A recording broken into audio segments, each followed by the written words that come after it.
কর্পোরেটে আমাদের একটা বড় সময় চলে যায় প্রেজেন্টেশন দিতে। As an organizational development expert আমাকে অনেক কোর্স ফ্যাসিলিটেট করতে হয়। অনেক লিডারশিপ কোর্স আমি ফ্যাসিলিটেট করি।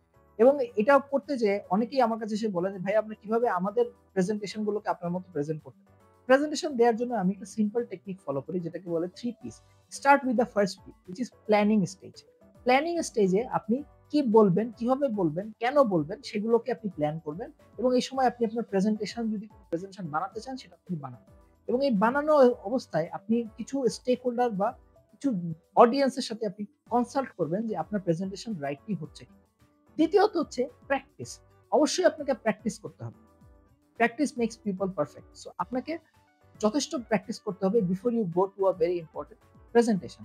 Finally present. There you have to present এবং প্রেজেন্ট করার সময় আপনাকে বডি ল্যাঙ্গুয়েজ খেয়াল রাখতে হবে। আপনি প্রেজেন্ট করার সময় স্ট্রেইট হয়ে দাঁড়িয়ে যদি এভাবে স্ট্রেইট কথা বলেন, তাহলে অবশ্যই আপনার প্রেজেন্টেশন খুব একটা ভালো হবে না। সো আপনার প্রেজেন্টেশনের সময় আপনার বডি ল্যাঙ্গুয়েজ হিসেবে দেখা যেতে পারে you have to have hand gesture, facial gesture as well as you have to show confidence when you present.